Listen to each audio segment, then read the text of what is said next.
வணக்கம்மா. ஒரு டம்ளர் மாவு எடுத்து வச்சுருக்கேன். வீட்டில் அரைச்ச மாவு தான். 2 மணி நேரம் அரிசியை ஊற வச்சு கழுவி காய வச்சு ஜெலிச்சு வச்ச மாவு, அரைச்சி ஜெலிச்ச மாவு. இப்போ நம்ம இதை எப்படி செய்யணும்னு பார்க்கலாம். காலையில் உளுத்தம் பருப்பை வேக வச்சு 7-8 விசில் விடணும். அப்போ தான் நல்லா வேகும். இதை வடை பதத்துக்கு மிக்சியில் அரைச்சி வச்சுருக்கேன். வடை மாதிரி இந்த மாதிரி அரைச்சிக்கோங்க மாவை வடை பதத்துக்கு. இது ஒரு 7-8 காஞ்ச மிளகாவையும் 10 பல்லு பூண்டையை சேர்த்து மிக்சியில் அரைச்சி வச்சுருக்கேன். இதை போட்டுக்கலாம். 2 டேபிள் ஸ்பூன் எள்ளு போட்டுக்கலாம். வெள்ளை எள்ளு, கருப்பு எள்ளு இருந்தால் அது கூட போட்டுக்கோங்க. ஒரு 1/2 ஸ்பூன் சீரகம் போட்டுக்கலாம். அரை கடலை பருப்பை கழுவி 1 மணி நேரம் ஊற வச்சு வச்சுருக்கேன். அதை போட்டுக்கலாம். ஒரு டம்ளர் மாவுக்கு 1/2 டம்ளர் கடலை பருப்பு 1 மணி நேரம் ஊற வச்சு கழுவி வச்சுருக்கேன். அதை போட்டுக்கலாம். ஸ்பூன் உப்பு போட்டுக்கலாம்.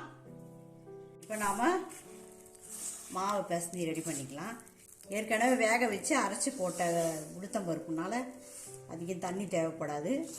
முதல்ல கிளறிட்டு தண்ணி கம்மியாக ஊற்றி பிசைஞ்சிக்கலாம். தண்ணியை லைட்டாக தெளித்து தான் பிசையணும். நமக்குன்னு ஊற்றிடக்கூடாது.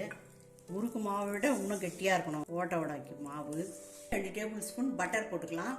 பட்டர் போட்டால் நல்லா மொறுமொறுன்னு. ஃப்ரிட்ஜில் வச்சுருந்தா கொஞ்சம் நேரத்துக்கு முன்னாடியே 1 மணி நேரத்துக்கு முன்னாடியே எடுத்து வெளில வச்சுருவோம். அப்போ தான் இலகாக ஆகும். இல்லைன்னா கட்டியாக இருக்கும். கடாய் வச்சு எண்ணெய் சூடு பண்ணியாச்சு. இப்போ எண்ணெய் காஞ்சிச்சு. இப்போ ஓட்டை எப்படி சொல்கிறதுன்னு பார்க்கலாம் வாங்க. ஒரு பாலித்தீன் கவர் எடுத்து இந்த மாதிரி ஒரு தட்டு மேலே போட்டு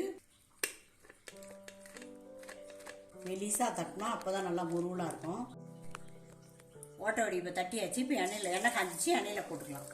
பாலித்தீன் கவர் இல்லைன்னா வாழை இலை எது இருந்தாலும் தட்டிக்கலாம். மேலே எண்ணெய் தடவிட்டு தட்டுவோம். அப்போ தான் எடுக்கிறதுக்கு வரும். தட்டுறதுக்கும் ஈஸியாக இருக்கும், எடுக்கிறதுக்கும் வரும். இல்லைன்னா இந்த மாதிரி ஒரு கவர் வச்சு கவரோ பால் கவரோ இருந்தாலும் வச்சு தட்டிக்கலாம். வந்துடுச்சு. ஒரு சைடு இருந்துச்சு. இப்போ திருப்பிக்கலாம். இன்னொரு பக்கம் திருப்பி இன்னொரு சைடு திருப்பி 2-3 வாட்டி இந்த மாதிரி திருப்பி விட்டா தான் நல்லா வேகும். நல்லா சவுந்து வெந்துடுச்சுமா. இப்போ எடுத்துடலாம்.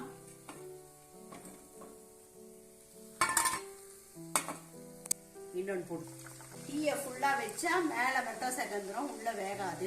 எண்ணெய் காஞ்சவங்களும் கொஞ்சம் தீயை கம்மி பண்ணிட்டு போடணும். நல்லா வெந்துடுச்சுமா.